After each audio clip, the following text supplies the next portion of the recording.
do believe that the individual that can control their attention and their focus the most and increase their attention span on what they're doing, they can make way more progress, especially as a leader, because then they're more present with the person that they're with.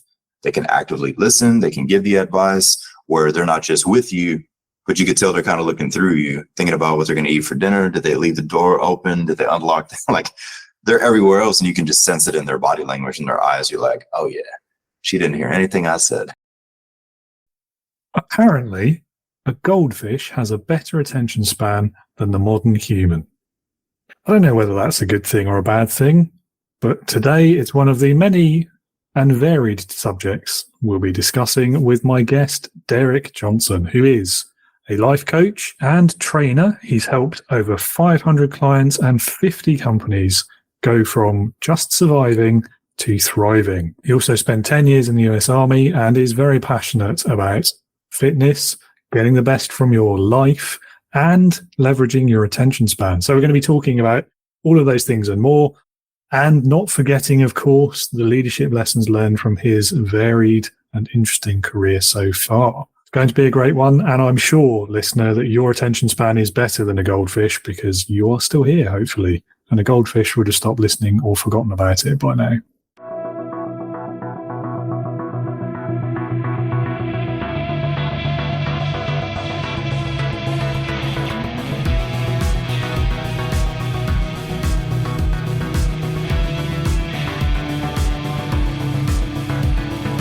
Welcome to the Leading with Integrity podcast.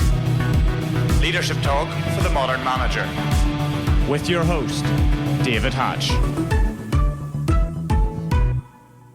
Derick, thank you for joining me this morning. To kick us off, I'm going to hand over to you really to introduce yourself to the audience. Tell us a bit about yourself, your background, what you do today, what gets you out of bed in the morning, especially so early.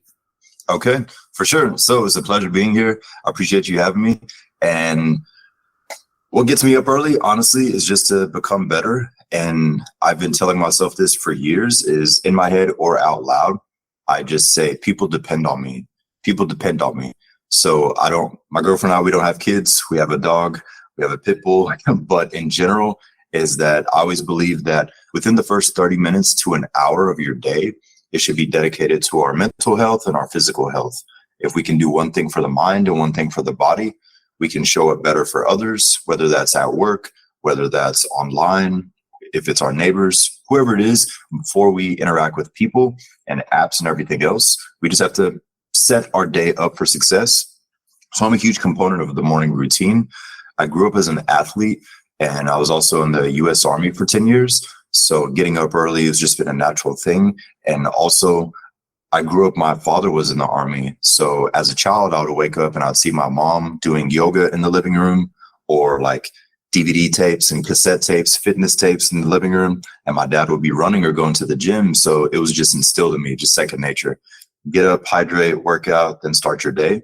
And so the intent of waking up is just always thinking people depend on me. So essentially, if I take care of me first, if we take care of ourselves, we can show up with better energy for others.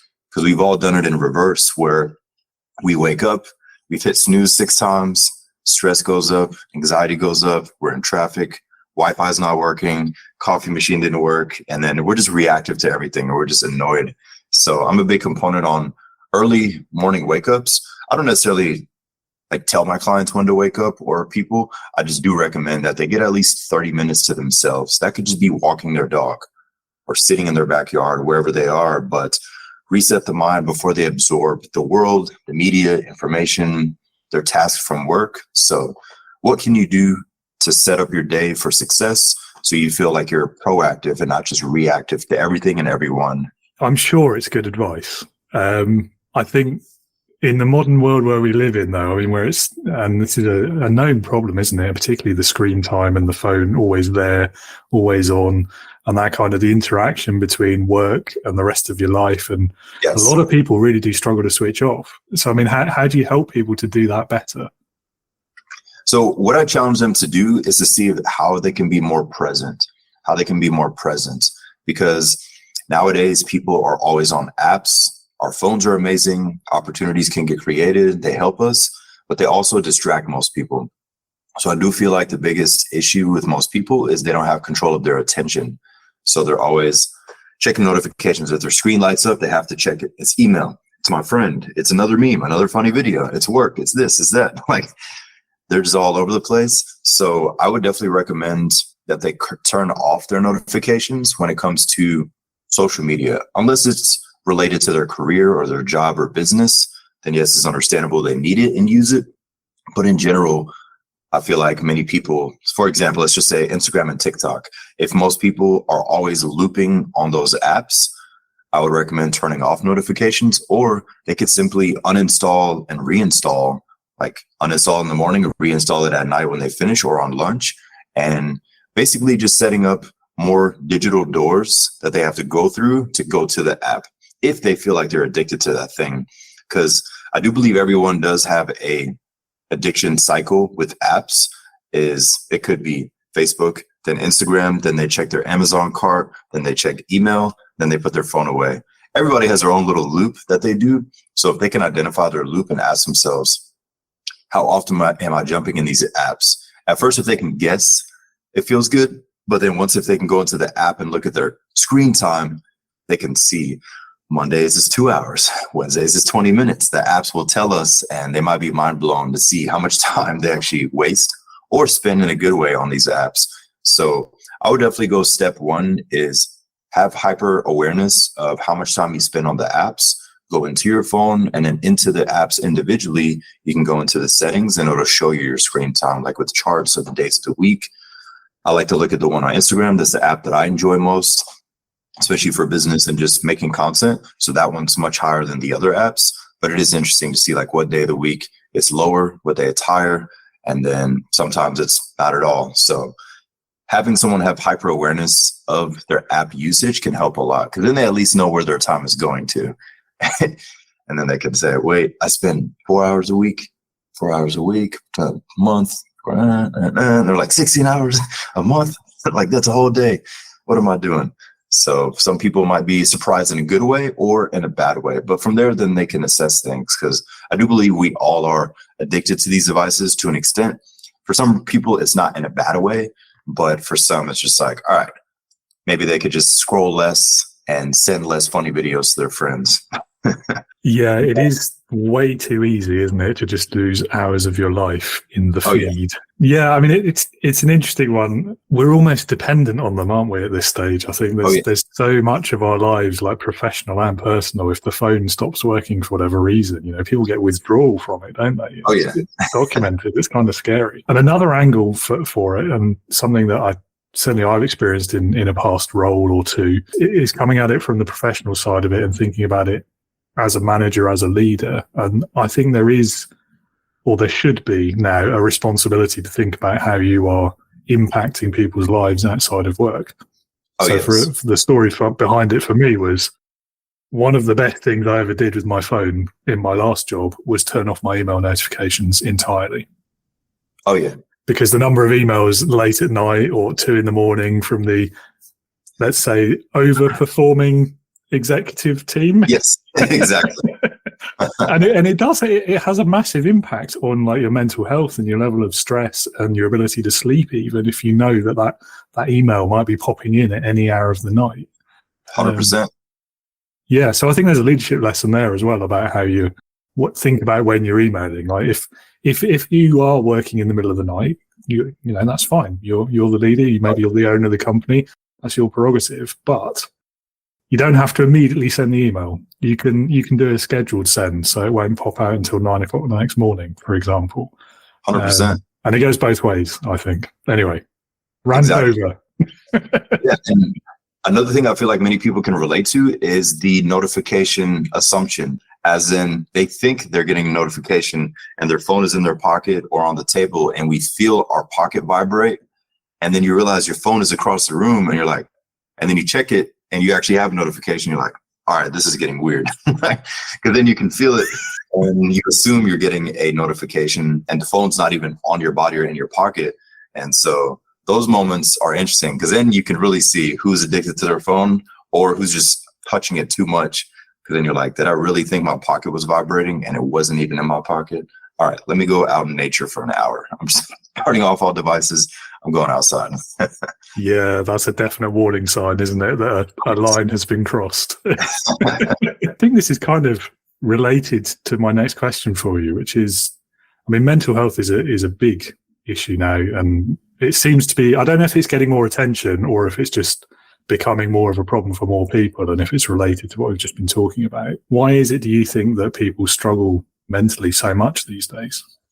I think because of the lack of attention span, it's hard for people to get the progress that they want because they get interrupted by things. So outside of the apps, it could be their thoughts from the past, the what if scenarios of the future, the am I good enough, comparing themselves to somebody else online or in their circle or in public. So I do believe that people's attention span is lower, and there's actually a study that shows goldfish, the animal, the goldfish literally have a higher attention span than humans. I always thought that was funny. I found that out about 5 years ago. If you look this up, they've done many studies on it. So little goldfish in a little bowl has a higher attention span than humans. So with that being said, it's like we're legitimately competing with goldfish. So it sounds funny, but it's also scary because then you can see who has attention, who doesn't. So I do believe that the individual that can control their attention and their focus the most and increase their attention span on what they're doing, they can make way more progress, especially as a leader, because then they're more present with the person that they're with. They can actively listen. They can give the advice where they're not just with you, but you could tell they're kind of looking through you, thinking about what they're going to eat for dinner. Did they leave the door open? Did they unlock? Like they're everywhere else, and you can just sense it in their body language and their eyes. You're like, oh yeah, she didn't hear anything I said. And then sometimes they can sprinkle in a random question and they won't even notice. But I do believe it is attention span, lack of attention span, because they do not have control, total control of their focus, whether it's from apps, in person, intrusive thoughts, negative thoughts, thinking about the next thing, thinking if they're not in the level in life they want to be or should be by their age. There's just a lot of things depending on the individual. But I have noticed that that's a common pattern with people is they don't have control of their focus, especially if it's not something that they're totally passionate about. So somebody loves sports and they're playing soccer, they're very present. They're moving their body. If they love playing piano, if they love watching movies, playing video games, people are present in the things that they enjoy. But when it comes to workflow, it is difficult for some to get into a flow state without an interruption. But once they do gain the power of their self-awareness and the power of their attention span, they can test themselves. So an example somebody could use is, at what time of day am I most creative? Maybe it's between 6 and 8 a.m. And they say, you know what, this part of my work project, I'm going to use then, if they work in those hours. Or maybe it's the opposite. Maybe it's 6 p.m. to 8 p.m. And they say, you know what, I'm going to do this one after work so it can prepare me for tomorrow. But if they can take advantage of their time gap windows on where they have the deepest work done, depending on their attention span of time of day. So like with myself, I love early mornings. After the gym, I'm ready. My mind is open and I can create. Others, they're like 6 a.m., can't even think straight. I'm not creating anything. I'm not hitting record. So it all depends on the person, but they can capitalize on that. And that will slowly elevate their confidence, which then leads to them feeling like they do have control of their time, and that'll spill into other things. So if they choose one or two things to use to their advantage with times and create a time gap, people are probably familiar with the Pomodoro effect, 20 minutes on or 80 minutes on, 20 minutes off, 15 on, 10 off. Like people can make up their own variation, but it's the 80-20 rule. So something you're passionate about, your attention span is going to be a lot longer. And maybe something that's more difficult, I would recommend that people take breaks. So if they go 20 minutes on and before they get past that 20 minutes and just go blank and mess up the system or read something and they didn't realize what they're reading, they're like 5 pages in, have no clue what I just read. So before that time comes, they take a break, 5 minutes, and I always recommend to go in nature.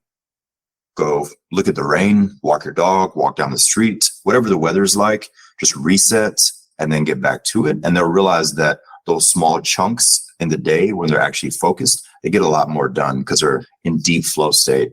So going back to your question, I do believe it is people do not have control of their focus and their attention span is lower than ever. So they feel like they're never getting anything done. This is at 20% completion. This is at 70. This is at 45. And they're just like, can I just finish one thing? and then somebody else needs them, then they get a notification.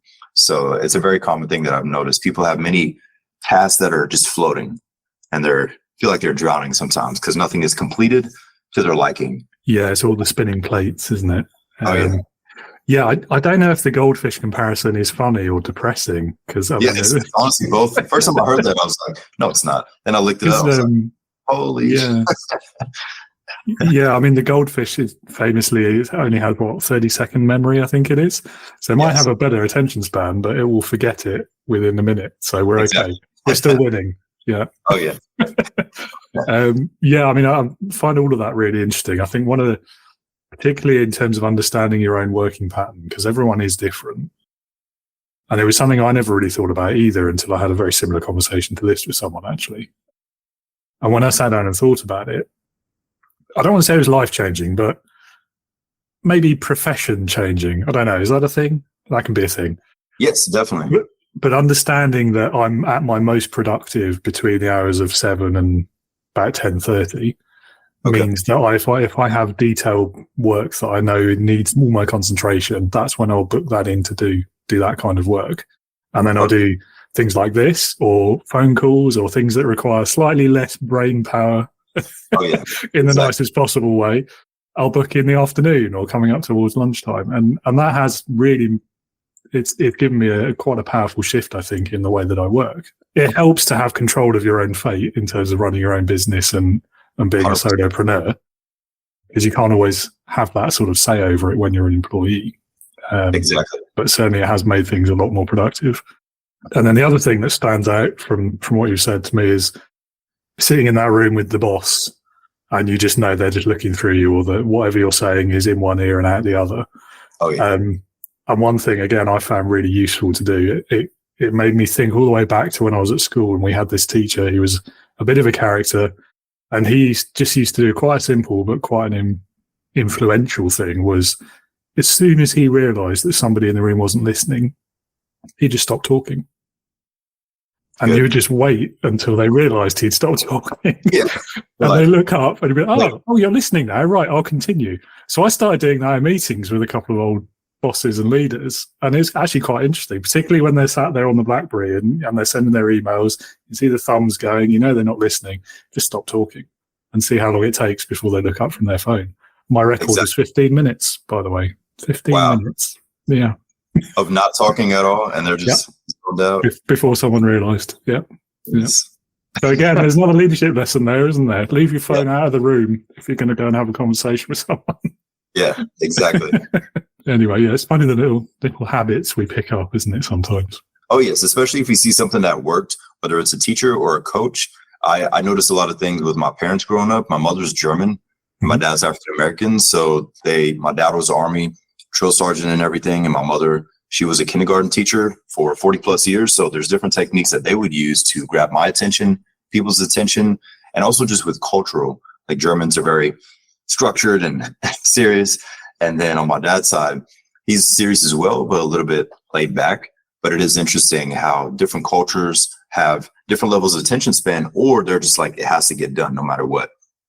And I've noticed that some cultures or ethnicities, they're more laid back about it. Like, hey, you can get around to it. But definitely with my parents, they were the hard, strict ones. And I really appreciated it because the older I got, I realized that I was able to complete tasks faster. So a big thing that I recommend to people and my clients is I always say speed is key. Speed is key. And I don't mean in part of rushing through things and messing up, but the speed at which we complete a task and we go to the next one. So we close the gap. Because sometimes people, they'll work out one little small thing. It took them 1 minute to send this email. And then they're like, oh, I need a break. 10 minutes, 20 minutes. Then they start the next thing. And then they keep having these breaks, which are not even needed, which is different than what we mentioned before. If somebody's doing deep work, then they can just have a 5 to 10 minute reset, go outside, do whatever. But in this regard is that some people, they stretch out projects and they haven't done anything in the 3-hour window because they keep sitting back in their desk like, oh, sent one email. Start looking around, online shopping, whatever it is. So being able to speed is key, being able to keep that in their mind, as in, I just completed this, let me go to the next one. So the example that people can relate to is if it's been a morning that they were very productive and they feel like they completed their day by 11 or 12 p.m., 11 a.m. or 12 p.m. Before lunch, they feel like they got all their tasks done. And they're like, wow, this feels great. All they did was just stay focused, have no interruptions, get things done faster. And there was no mistake. So they weren't rushing. They were just completed, check, completed, check, completed, check. And then they kind of tapped out. I'm like, oh, it's already 12 o'clock. Let me go have some lunch. This feels awesome. My afternoon's going to be easy. I can just play catch up on other things or prepare for tomorrow. But doing that can really help people because they can realize how much time they're wasting. Earlier, we mentioned scrolling. This time it is, are you taking too long to do your tasks? And are you taking unnecessary breaks? It's just boredom where they're like, just sent 5 emails. I think I need a break. But the 5 emails took them 3 minutes. It's like, do you need a break or do you just need to keep knocking stuff out? Yeah, I feel like the context makes a big difference there as well. And how well you enjoy your job. Yes. Perhaps the interactions with your colleagues, certain workplaces, certain types of job as well, I can see. Oh, yeah. Yeah, I sent an email, time for a coffee. Yeah. Exactly. We've all done it, right? Always in the water room or the coffee room or the company kitchen. It's like anytime you go in, he or she's in there, you're like, when do they get work done? They're always in here. They're just always standing there talking to everybody. Hey, how's it going? What are you having for lunch? And you're like, weren't you just in here 10 minutes ago or 2 hours ago? Like, do you even work here? You just hang out. Yeah, but I mean, having been that person on occasion, in hindsight, I feel like that was a sign I should have seen about whether I was in the right job.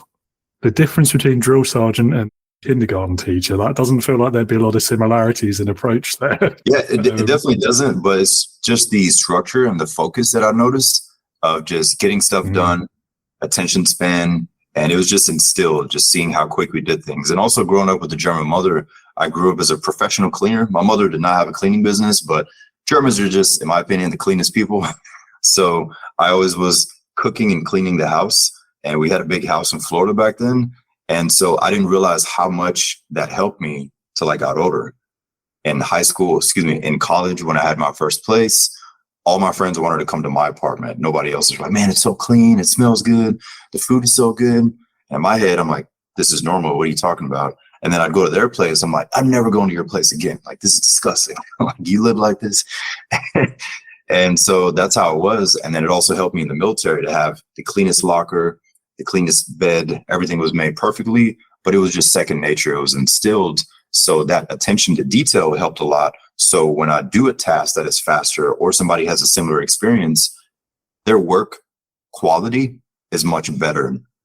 Even if it took them less time, it's just second nature to them to get things done faster. But they just have a specific system and they're more aware of doing things. But I totally agree with what you mentioned is that it depends on what somebody's doing. If they're passionate about it, if they care about what they're doing, or maybe the energy of the company and the coworkers, if the morale is high, people are going to do better. If it's down, then it's not going to be so great. That's a big reason I got out of the military. I loved it my first 6 to 7 years, and the last couple of years I was in for 10 years. It just got very negative, and I noticed that I was bringing work home, and I never did that. I'm a positive person, but I would just rant to my girlfriend about it. All right, this and this happened and that. I'm like, and then I just tapped out because I would catch myself. I'm like, I've never done this. I feel like I'm going to turn to that 50-year-old man that's just complaining about work. Nope, time to get out. So then I just went all in on what I'm passionate about and what truly fulfills me. Yeah, that's, again, a familiar story. And I think, we're lucky, aren't we, in that we had the ability to recognize that firstly, but then secondly, actually do something about it. What type of clients then would usually have the most success in both personal and professional lives, in your experience? I noticed that number one is athletes. They have that natural competitive mentality, whether they played basketball, whether they played American football or football, soccer, whatever they did, but they naturally want to compete. So they just have that fire in them. So I noticed that they do really well because they love a competitive spirit. And so usually they just need the game plan or the accountability.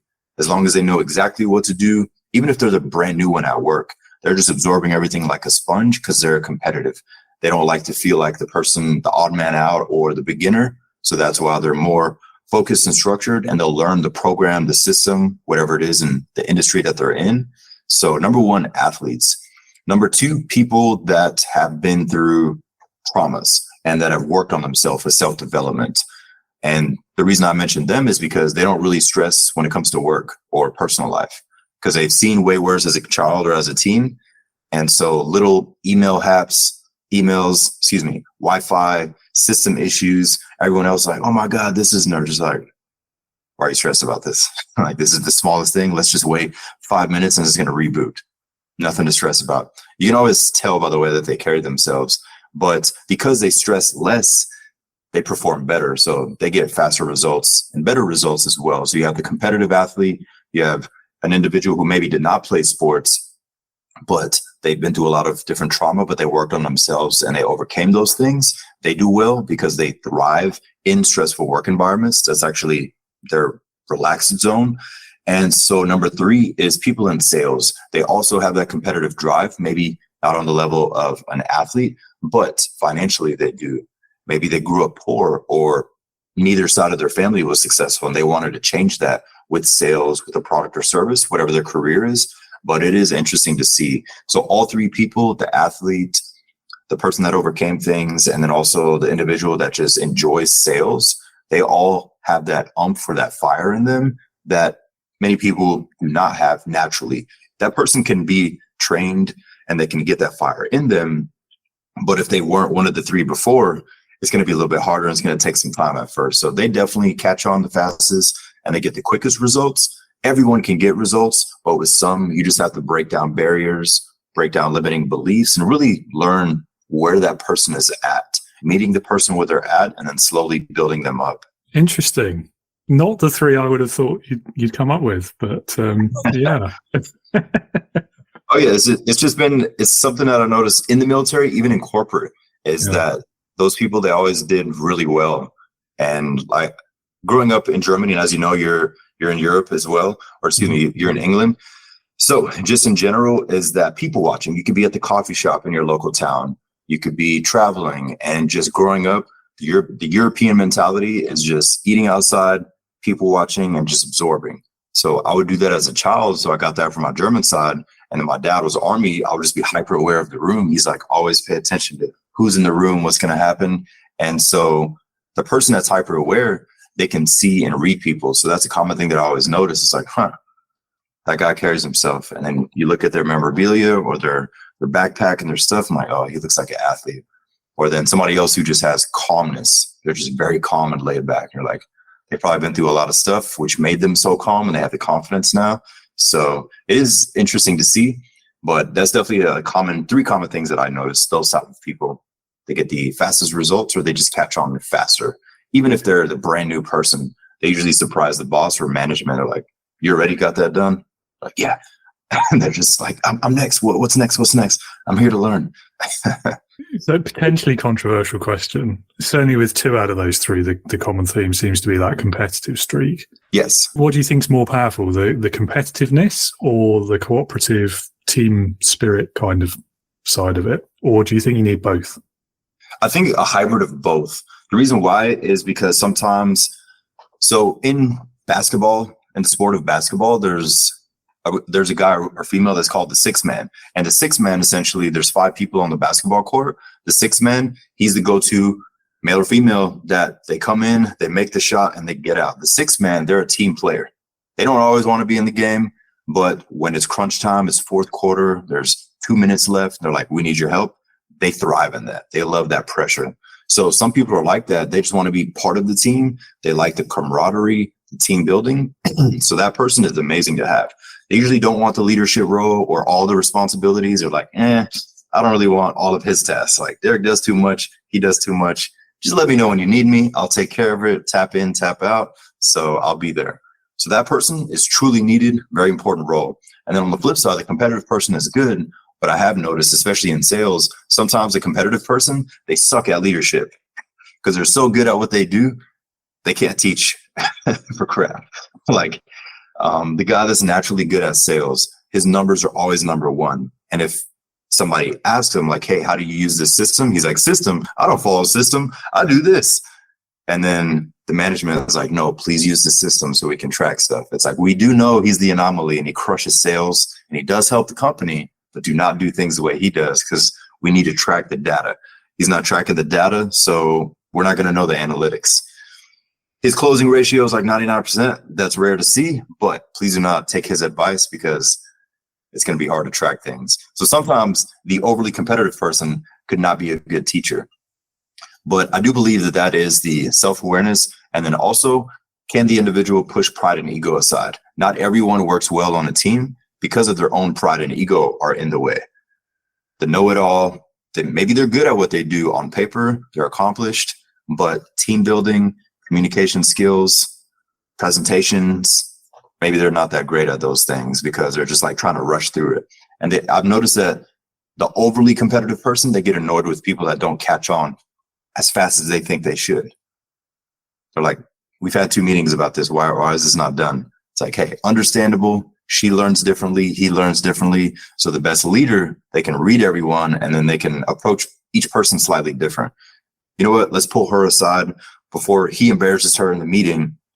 Let's pull her aside and say, hey, what are you struggling with in the system, the program, whatever the workflow is? But I do believe the best leader has a hybrid. They can work with the team. They're self-aware. They're aware of their team, knowing how to approach each person. And then on the bad side, sometimes people that are overly competitive, they miss the other skills when they're just focused on competition. It's interesting because particularly in the context of the salesperson, so there's this quite well-established problem about the accidental manager, which is the example that is usually given is the salesperson who's promoted into sales manager, let's say, and ends up being absolutely terrible, even though they're a brilliant salesperson. Oh yeah, and I've never heard it linked to the competitiveness side of it before, but it makes a lot more sense in that light, doesn't it? Exactly. It's just like the pride and ego. And the funny thing about it, these are all patterns that people have had since childhood and their teenage years. So there's 2 types of good salespeople. There's a salesperson that's just like, I'm going to plow over everything and everyone, and I'm going to get what I want. And like they do well on numbers, but sometimes they'll say some sketchy stuff to get the end result. That's that person. And they're like the kid that always got their way. They have to get their way. They have to have control. They have to get all the attention. Like they're borderline narcissistic. And I don't mean that in a bad way. It's just is what it is. And then the other salesperson who's good, they do things more ethically. They care about their client, their customer. They're not seeing it as a transaction, it's more relational. So the extreme competitive person, they're just like transaction, got to hit my numbers. What do you mean you can't buy? Like they're overly aggressive. Sometimes they can work, but they kind of pressure and push people into the sale. And then the other one who's good at sales and numbers, they're more relational and they walk people through it. So it's more of taking them on a journey to really inform them. Do they need this product? Do they need this service? Are we on the wrong product or service? We have other options, whatever the individual scenario is. But I have noticed that that's common. And I like how you mentioned that the sales leader usually is the number one in sales, but then he's supposed to train people. He's like, I don't know, I've just always done it this way. And everybody's like, oh goodness, this is going to be an interesting training meeting. And he's like, hey, he has his own way. Not at all interested. Yeah, exactly. He's like, I don't want to teach you. I want to be the number one here. I don't want you guys to catch up. Yeah, it's quite mad to me actually. That I mean, it's not just sales, is it? But you could apply it to any function, really. Oh yes. But if you promote the person who's best at it just because of that, then they probably don't want to be the leader of that team. They're probably quite happy doing really well at what they're doing, and all you've done is removed your best performer from that team and given it a potentially terrible leader. Exactly. Yeah. Anyway. We could talk about that for hours and how to avoid that issue, but for sure. And that right there is bad leadership as well, because sometimes people, they want to give up their responsibility. So like their driving force, the person that puts that salesperson in the position, they want to get rid of their own responsibility. So they choose. So they're like, let me get this off my plate, instead of saying, is he or she the right one for this? I know I want to get this off my plate, but maybe I need to wait 6 months until somebody else is more trained or more qualified. And everything goes back to pride and ego. I noticed that companies that have the worst energy, it's just always a ton of pride and ego in the way.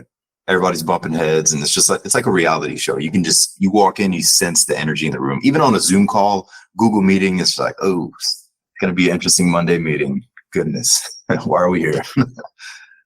Yes. Yeah. I think, the virtual meeting gets a lot of bad attention, doesn't it? But you can still read quite a lot from the body language, I find. Oh, definitely. 100%. Yeah. It's not quite as good as in person, but it's pretty close. But yeah. I think that whole thing around the sales and the different approaches, I think, I don't know, I don't want to make a sweeping generalization. And of course, it will depend on the industry and what you're trying to sell. But I feel like the more kind of relationship-based consultative approach, I think the higher value the thing you're trying to sell, the more important that is. Oh, yes. Whereas the lower value stuff, you can afford to just see it as a numbers game, I guess, and be a bit more brutal about the way you do it. Exactly. Yeah. And that is what I like about nowadays with the information age, is it does show that now, at least what I've seen, even like my mentors or people I work with, is they're more honest about their sales. Like they'll tell somebody, like, you don't necessarily need these things. You just need this one thing. So you don't need this package. And if it's not a product, maybe it's a service. And they're like, hey, I know you came for this, but this would actually be better because of where you're at. What would you like to do? And it's more so a question, like they present them two things and go from there. But I noticed that does really well, because then it seems more natural and nobody feels sold. The salesperson doesn't feel bad afterwards. They get the commission check or the Stripe payment or PayPal, whatever it was. They don't feel bad. And then on the flip side, the person, the customer or client, they don't feel like they were pressured, or the next morning or that night at dinner, they're like, I don't even buy this. Oh, I was pushed into a corner verbally or pressure wise.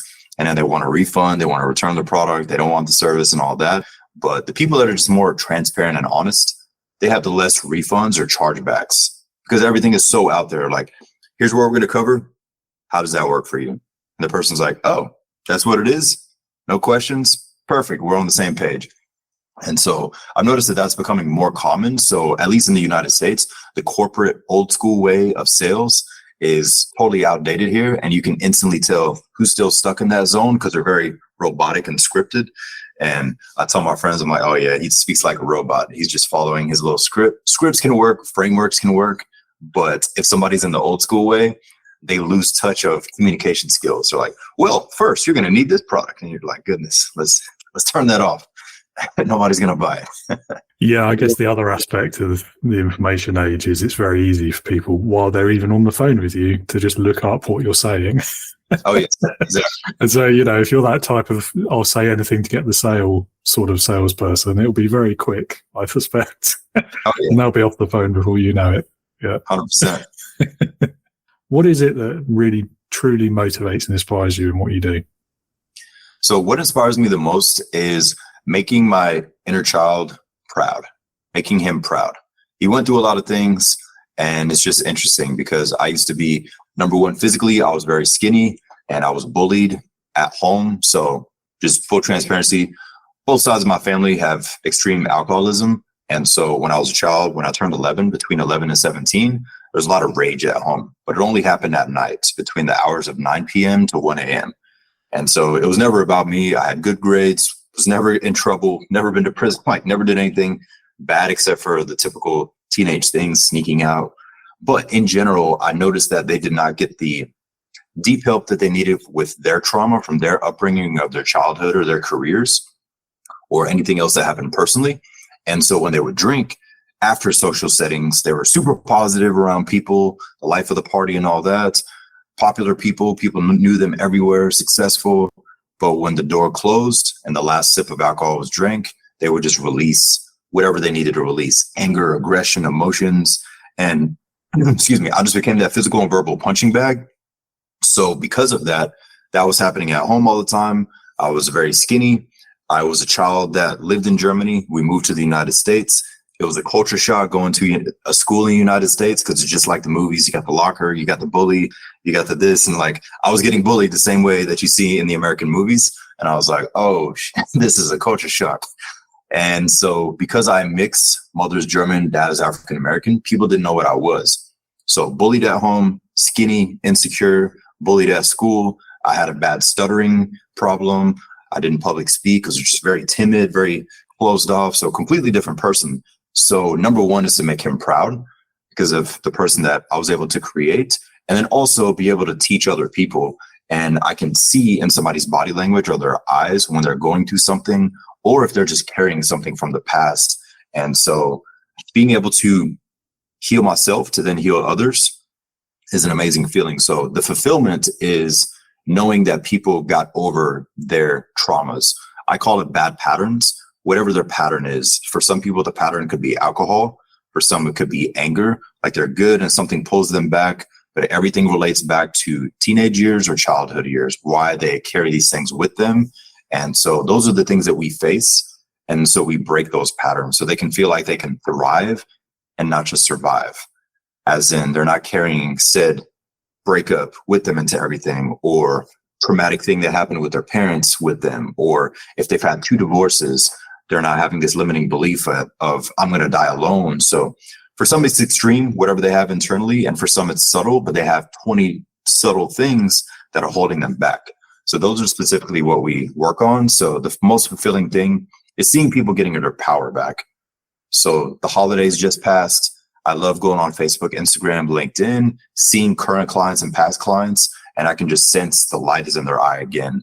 They lost the weight, they got a promotion, she's in her first healthy relationship, whatever that specific thing is, their kids are happy. And then I know months or years before, the look on their face and that look in their eyes was totally different.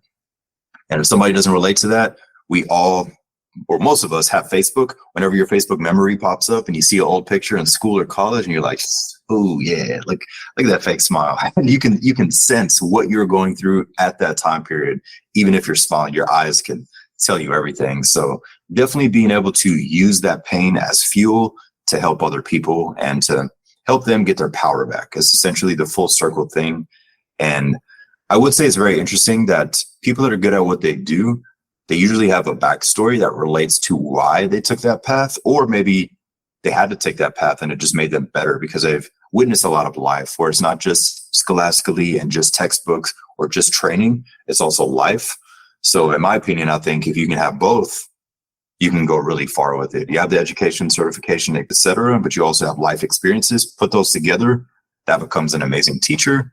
And they just speak in a different way because they've lived it, rather than just Professor Smith, who speaks like a robot and he's just teaching, and you're just like, oh yeah, this guy has no personal communication skills, but he means well, but we don't feel it. Yeah. Wow. There's a lot there. First of all, really sorry to hear you had those experiences. But I think secondly, this really speaks, I think, to the best, most successful coaches are the ones who have actually lived it exactly as you say, both because it drives them to help people, particularly people who are going through those same experiences. But also I think it gives a massive amount of credibility to what they're saying. Because yes. I often use the marketing coach as the example in this one, because there's quite a few of them out there who are, let's say, cowboys. We've all encountered them. I'm sure anyone who's on LinkedIn will have had a few messages from someone like this at some point, if not in the last 20 minutes. 5 sentences, 5 paragraphs. Yeah. 10 reasons I'm awesome. Let's book a call. Yeah. And they're trying to sell you these like the multi-million marketing approaches and all of this. And, you can spend 5 or 10 minutes. You go and look them up on the Companies House in the UK. Is it the SEC has the register in the US? But it's wherever you get the company information, you go and look up their company, and they've turned over like we call 2,000. You have the Better Business Bureau, right? The BBB, and then there's also a Trustpilot, which some people could leave a review, and they have the rating on there. So I think that's where the best coaches usually are, is in having been there, done that, walked the talk, all of those other cliches. And so I think, totally agree with you there. It was a long-winded way of saying that, but yeah.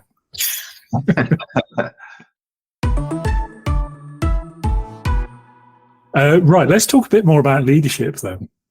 Yes. From all of your experiences, all your career so far, what would you say is the biggest leadership lesson that you've learned? Knowing how to actively listen. And what I mean by that is really seeing what the individual needs. Because sometimes it might be a stressful situation, but as a leader, when we can push pride and ego aside and we can just say, hey, Michelle, is there anything that you need that we didn't give you or I didn't give you? She might say training on this program, systems, or we actually need this, because the best leader can ask good questions and they can actively listen, which makes everything better, whether that's a one-on-one conversation or a team conversation. Because if they speak to the expert in the company, they can learn from them and then they can figure out more information. From the bird's eye view, most management or bosses, they think everything is smooth because we hit our KPIs for the year or quarterly, whatever it is. And then we see our team and our team is ripping their hair out. And it's like, wait, but our numbers are good. And they're like, yes, but we have an outdated system. Like there's so many better programs and software we could use, or a CRM. So definitely being able to actively listen, because then they can learn from the people that are actually doing the day-to-day who can teach you.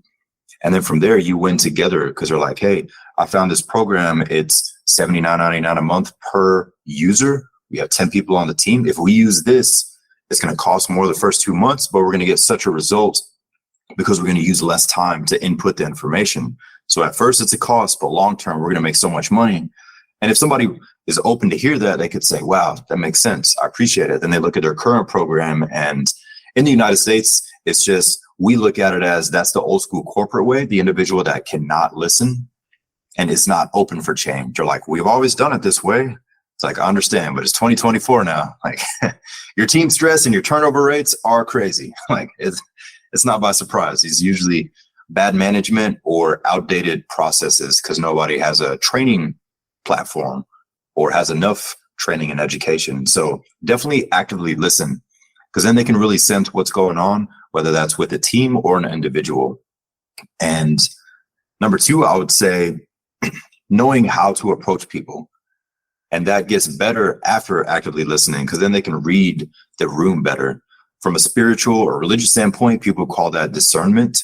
So being able to read a person or a group where they're at and going from there. But if somebody has that skill, they communicate with people differently. So an extreme example in the military, the knife hand, that's how they talk to you, the yelling, they'll embarrass you in front of everybody.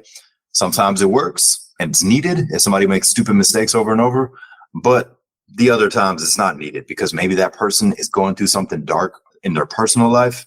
And if they're embarrassed in front of 100 soldiers, something worse might happen. So if they can identify, you know what, she's not being himself, he's not being himself, let's not point them out and single them out. Let's pull them to a side.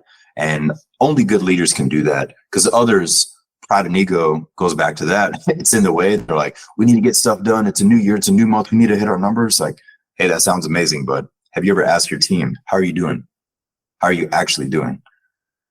And really learning about your individuals. Like everyone's different. Maybe somebody just lost their dog or their grandma or had a breakup or whatever it was. And if they're not a good leader, they're going to be like, oh, well, suck it up, drive on, let's get it done. So definitely caring about your team, still getting the job done and having deadlines, but really building that camaraderie. They should feel comfortable to talk to whoever the leader is. Definitely. I think, yeah, I mean, whatever the outcome, good or bad, I think it should never be a surprise to the leader. Yes. So that the kind of, there are quite a few traps of bad leaders in there that I think you've covered quite nicely, but the one who gets lost in the KPIs and forgets the fact that the more time passes, the more the duck's feet are kicking under the water and they're not noticing. And then they are surprised when a bunch of people leave because they just can't handle it anymore. Exactly. It's a 3-stage process, I think, which you've talked through there. It's asking the right questions, the insightful questions, the ones that are going to get you to the right answers, then actively listening to those answers and taking on board what you're being told, putting the ego aside, putting whatever your own perception of the situation might be, putting that on a shelf for the time being. And then I think the third step, where a lot of people, even with the best of intentions, fall short, is then following up on that afterwards, doing something about it.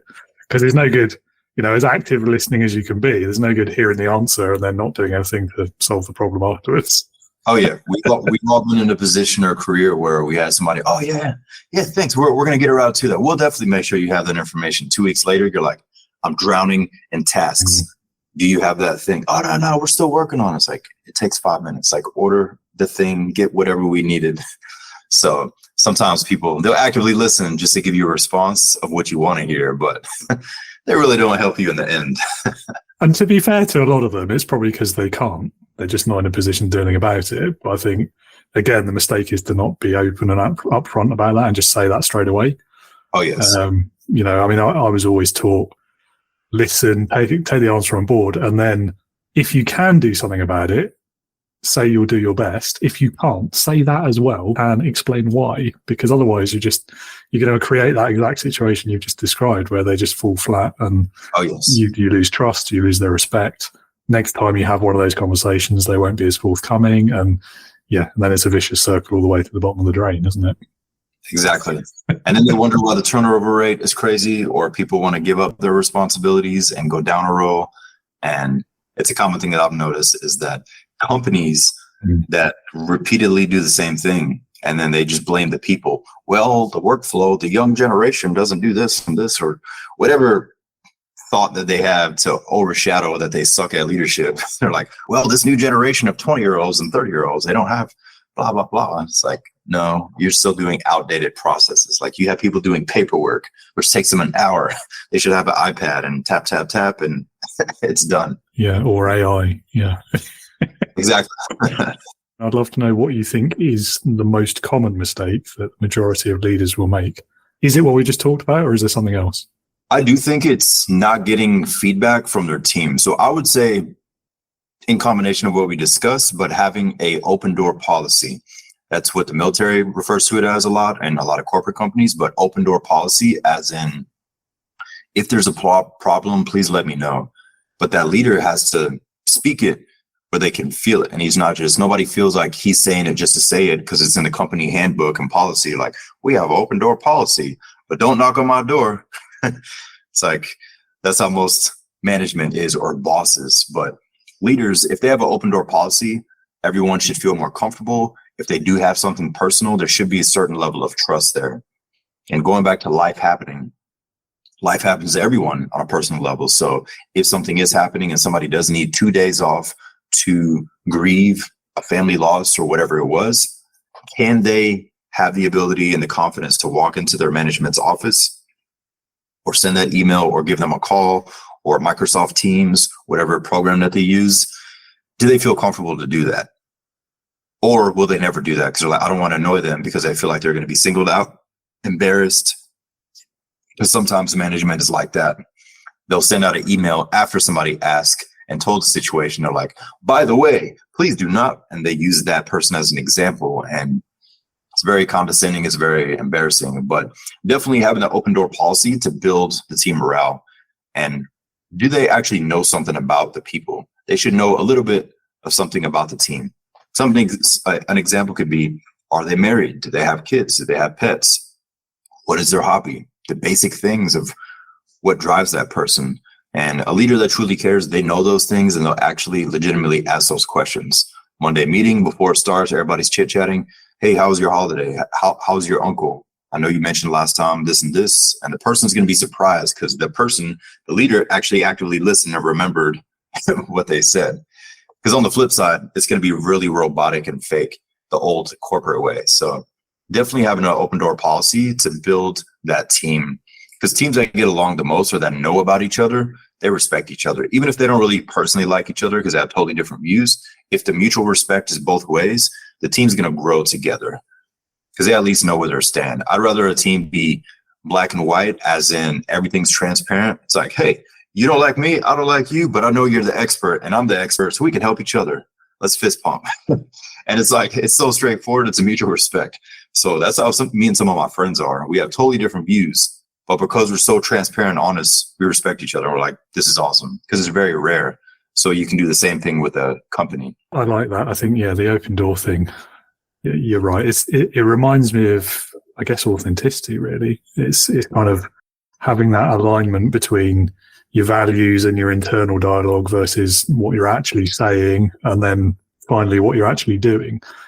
And that open door thing is a good example of that, isn't it? Because, again, we've all encountered those bosses, those managers who just go through the motions. They say it because it's in the staff handbook, or they think it's what people need to hear. And then when it comes to actually a problem or actually needing to have that conversation, the door is firmly slammed shut in your face. Sure. You can always sense it quick on how a manager or boss or whoever it is, whoever's in charge, you can always sense how they act to stressful situations, to questions, and just to people. Are they open to get feedback? because that's honestly the best way to learn. So even when I was in the Army, I did satellite communications, and there were some guys that knew more about the satellite, like the specifics of it, than I did. I could set it up, give everybody internet or radio. We could be anywhere in the middle of the woods, in the side of a mountain, and we can make stuff happen to radio. So I knew how to get stuff connected where everything works. But when it came to the troubleshooting, I only knew so much. But there's guys that were experts that dove way deeper into it. They're like 5 levels deeper than me, the programming and all that.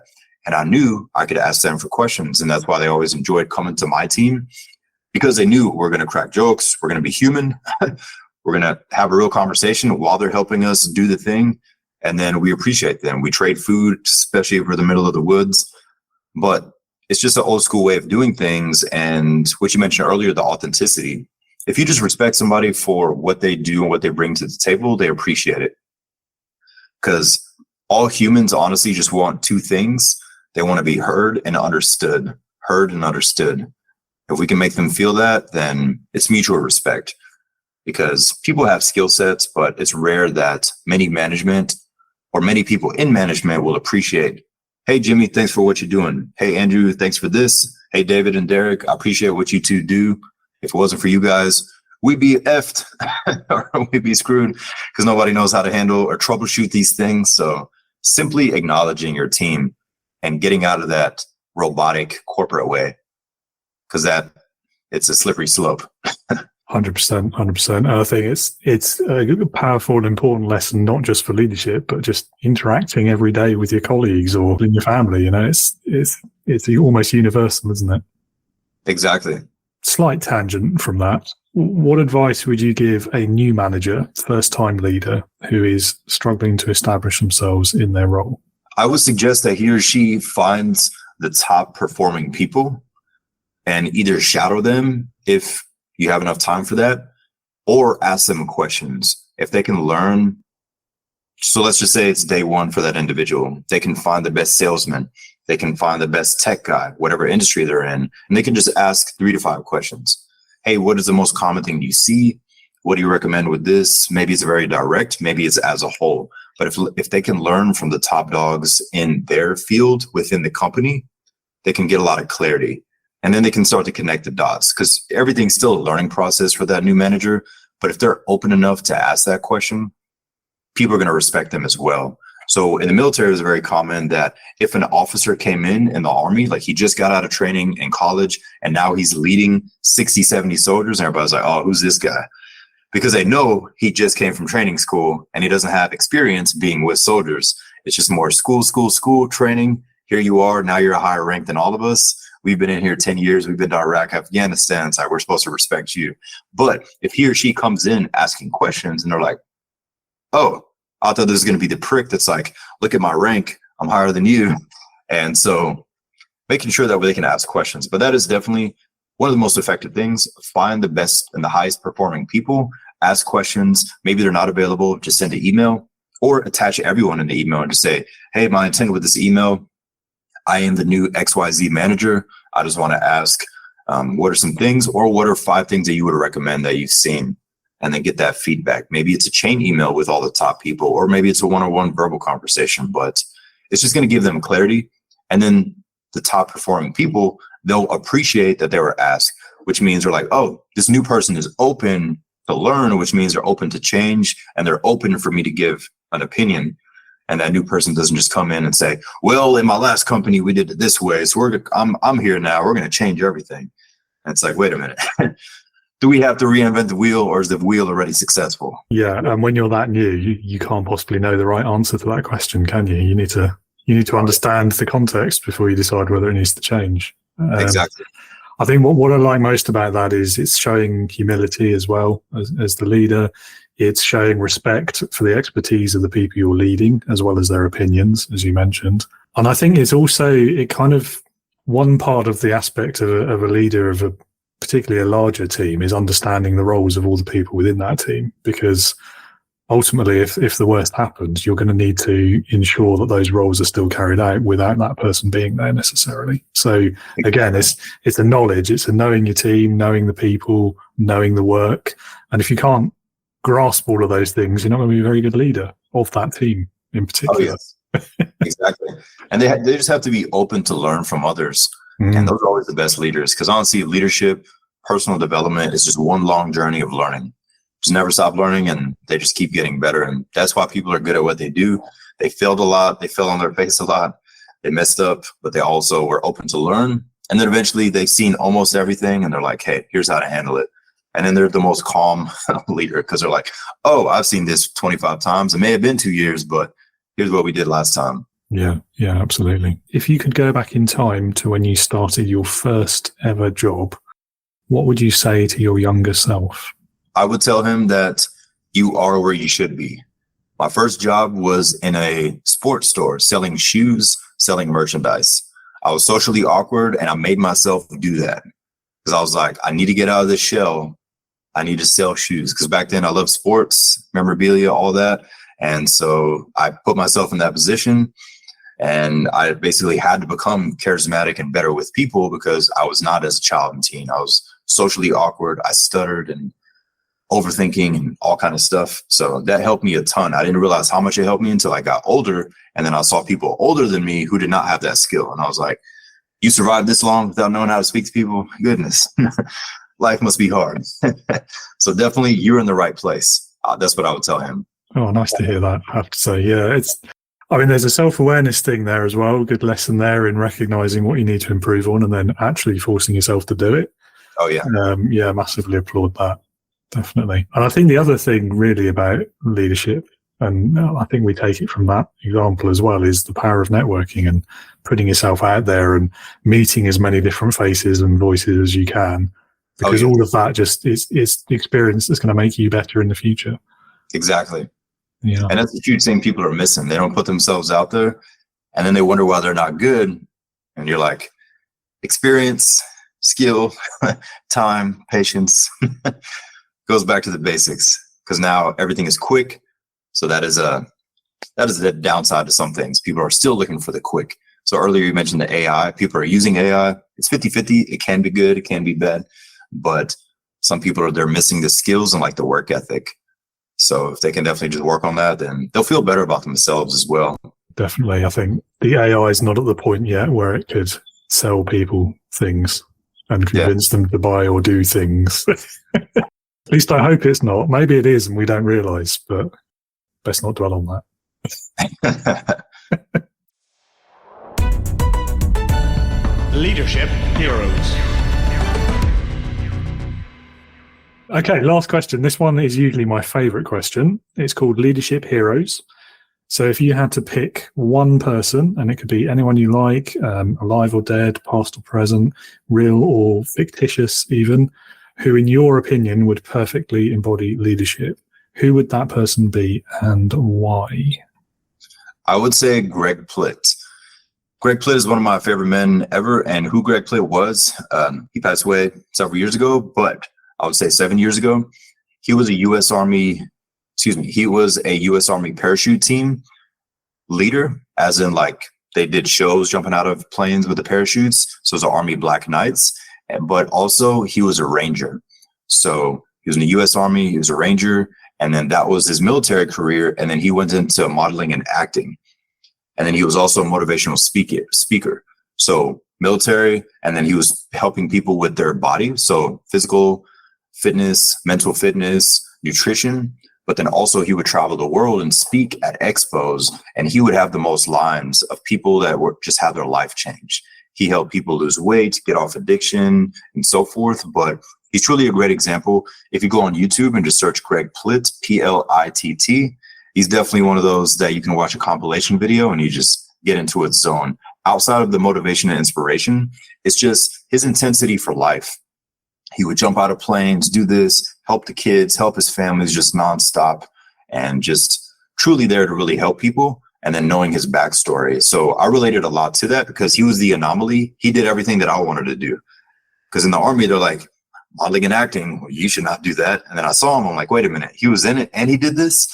And then he helped people and he was humble and he was learning. So all those different traits, it was just amazing to see. And so what originally got me into him was his website. This is probably like 2009 is when I found him. And so on his website, he would just talk about depression, anxiety, all the topics that men usually don't speak about, he would talk about in hour-long videos on his website.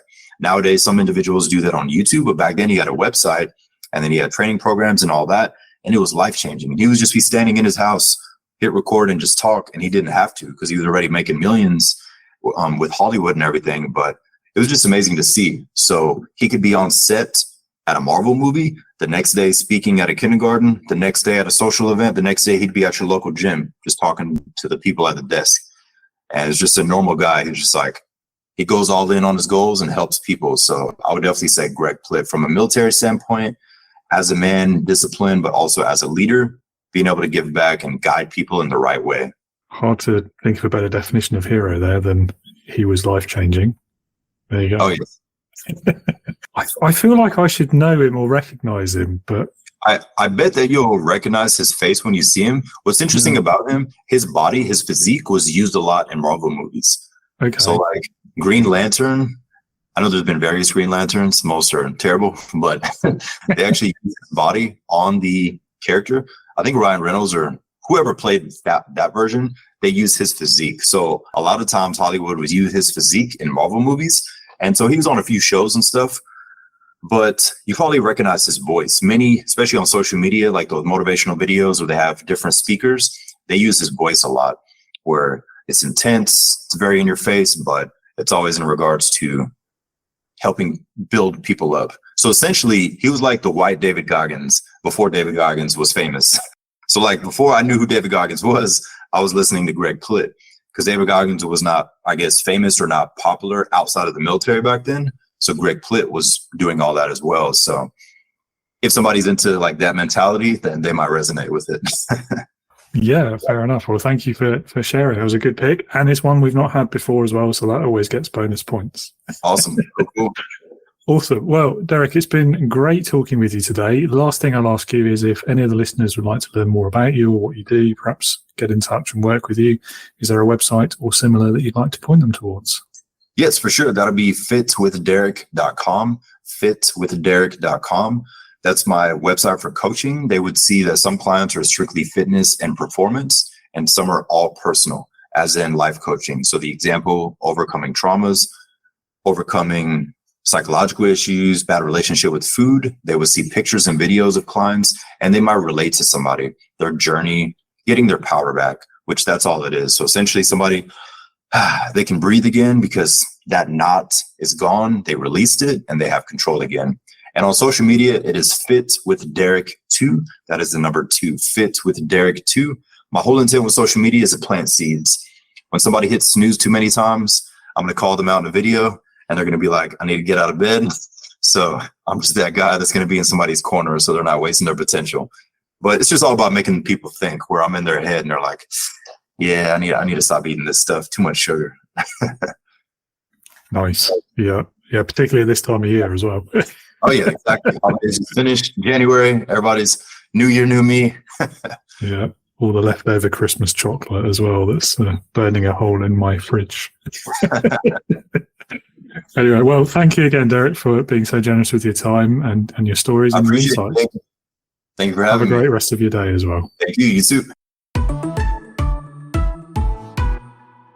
Thank you so much, Derick, for that conversation. We went down some interesting paths that we've not really touched on in this podcast before, so that's always a great thing. Really appreciate your time there. Thank you so much. Listener, if you want to learn more about Derick, get in touch with him, perhaps see about working with him, check the episode description and you'll find all of the relevant information to do so. If you are a new leader, a first-time founder even, and you're struggling with leadership, getting the best from your team, and just building that genuine connection with your people, if you are feeling that isolation and loneliness that so many new leaders struggle with, then I have a solution for you. It is called Integrity Leaders. It is an online leadership community where you can get access to leadership development content, learning materials, live sessions, other resources, early access to these podcast episodes as well, and join a community of leaders who are in a similar stage of their careers as you, who you can meet and share experiences, learn from each other, and build lasting relationships. Because at the end of the day, every leader is reliant upon their people and their network. So we can help you with both of those things. All of this for a much more affordable price than the average leadership development program or executive coach. Check out the link to learn more, sign up for my newsletter, and you will get an invitation to join the Integrity Leaders community. You can have 60 days complimentary access. After that, you can either choose to become a subscriber and pay the small monthly fee, or there's a free forever option as well. Hope to see you there. If you would like any more information, click on the link in the episode description. It is www.leadernotaboss.com, or find me on LinkedIn and drop me a message and we can have a chat. And that's all from me today. Thank you for listening. Thank you for being here with us. I hope you'll join me again next week, when I'll be joined by Anthony Lavopa, who is a leadership coach and an active serving officer in the US Navy. So he has some great insights on leadership, some interesting stories, and some interesting answers to some of my questions. I hope to see you then. In the meantime, be a leader, not a boss.